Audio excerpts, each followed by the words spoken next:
Seja bem-vindo a mais um Divide Comigo, o quadro onde eu divido com você algo que eu esteja lendo, refletindo ou pesquisando. E nesse vídeo eu queria compartilhar com vocês uma reflexão sobre essa obra do Miroslav Volf, um teólogo croata muito importante para o debate atual, indico demais, que escreveu a obra Uma Fé Pública, como o cristão pode contribuir para o bem comum, publicado pela Mundo Cristão.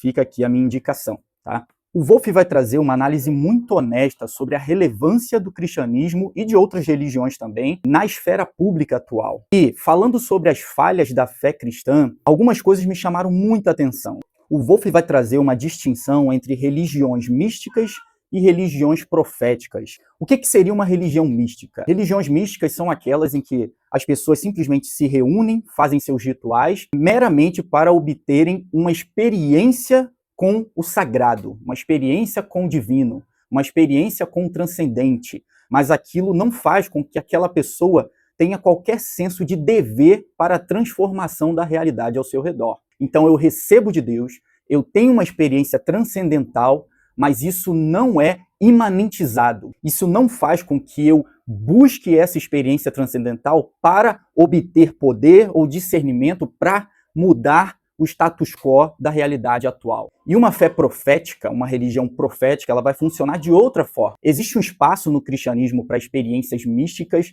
existe esse âmbito dentro do cristianismo, mas o cristianismo ele não pode perder a sua essência de ser uma fé profética.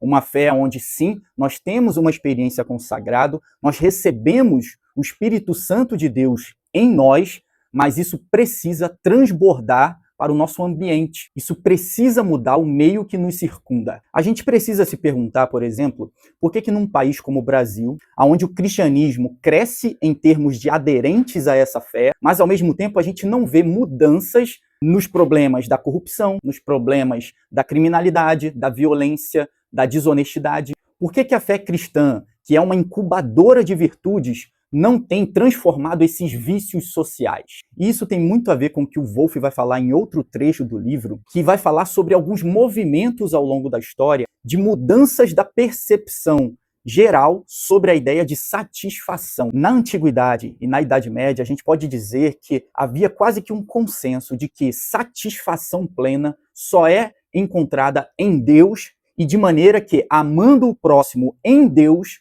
eu me sinto satisfeito. Então existia a esfera vertical, onde eu busco essa satisfação em Deus, mas isso transborda para o coletivo. Depois das grandes revoluções, ali no século XVIII especialmente, a gente tem uma mudança na percepção sobre como o ser humano pode alcançar satisfação. E o que vai acontecer? Qual é o movimento que acontece nesse período?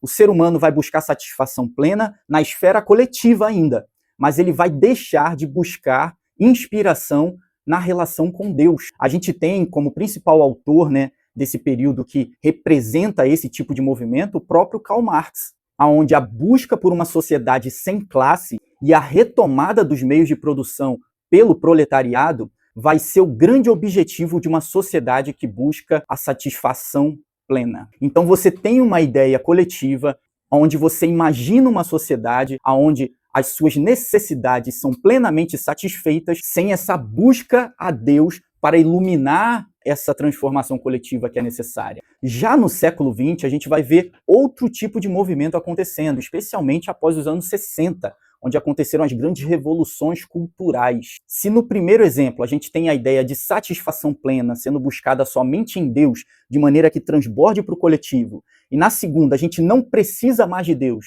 mas a gente busca essa satisfação no coletivo, agora o coletivo também vai ser abandonado para que eu encontre a minha satisfação individual. Eu já não dependo mais de uma percepção das necessidades da sociedade sendo satisfeitas para que eu me sinta satisfeito. Eu me sinto satisfeito simplesmente com os meus desejos sendo atendidos. E isso vai ser transferido para a relação com Deus e vai afetar também o cristianismo. Quantas pessoas não saem de suas casas nos domingos simplesmente para ter uma experiência com o sagrado, mas aquilo não faz diferença nenhuma na sua semana. Quantas pessoas frequentam cultos sem a percepção de que ele está indo para um local onde vai haver uma adoração coletiva a um só Deus? E ele cultua Deus simplesmente buscando que Deus fale com ele para que ele tenha aquela sensação boa de sair daquele culto satisfeito e feliz com aquela experiência com o sagrado.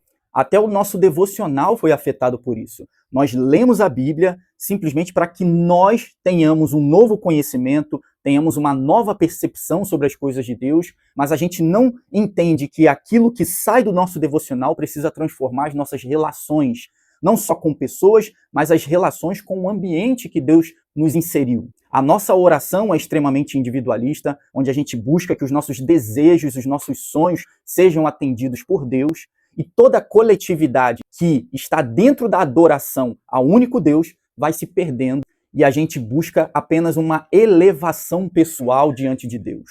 Quando nós fazemos isso com a fé cristã, nós reduzimos a fé cristã a simplesmente uma terapia, algo que a gente busca para se sentir melhor, cujo objetivo final é simplesmente o bem-estar.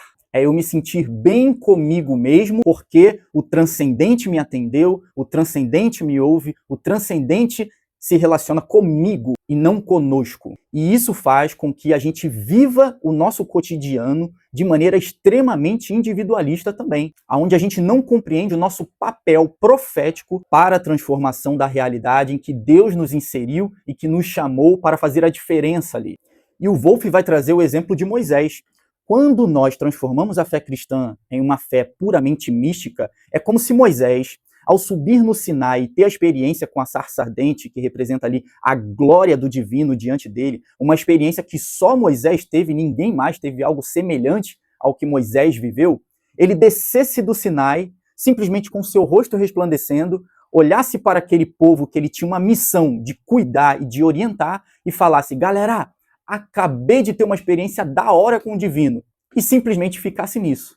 Ele não tivesse nenhum papel de liderança, como Deus o havia chamado para ser, e não se sentisse no dever de organizar o povo escolhido de Deus, que deveria ser uma nação sacerdotal, que deveria abençoar todas as outras nações vizinhas. Percebe no que nós transformamos o cristianismo? Nós queremos a experiência do Sinai, mas a gente não quer a missão que nos é dada a partir da experiência que nós temos com Deus. E o próprio Wolff vai trazer uma frase em um determinado momento do livro que sem ascensão não há o que comunicar e sem retorno não há quem receba essa comunicação. Então essas duas esferas precisam estar conectadas. A gente busca essa ascensão a Deus, mas a gente recebe para retornar aquilo que nós recebemos de Deus para o contexto em que nós estamos. Nós precisamos resgatar a ideia de missa, né? Qual que é a ideia de missa? Que é muito mais valorizado no âmbito católico, né? É a ideia de que, ao sair de um culto dominical, você se despede do culto tendo plena consciência de que você tem uma missão a ser cumprida nos outros dias da semana. E essa missão envolve amar a Deus acima de todas as coisas e o meu próximo como a mim mesmo, da maneira correta, colocando Deus acima de todas as coisas, mas de maneira que, ao amar a Deus acima de todas as coisas, eu naturalmente vou me amar da maneira correta e amar o próximo com a doação que é necessária na postura de um cristão diante do mundo. Sem esse resgate, a gente não consegue resgatar também o poder da nossa mensagem, porque a nossa mensagem tem sido pronunciada, mas se nós não trabalharmos essa esfera da ação que a mensagem nos leva a praticar, a nossa mensagem perde potência, perde credibilidade, como tem acontecido. E é justamente para isso que foi criado o Teodrama, o canal que te ajuda a atuar de maneira viva o seu papel no roteiro de Deus. Se inscreva no canal, ative as notificações, compartilhe esse vídeo com seus amigos e curta aqui agora. Não sai sem fazer isso não, valeu? Deus abençoe.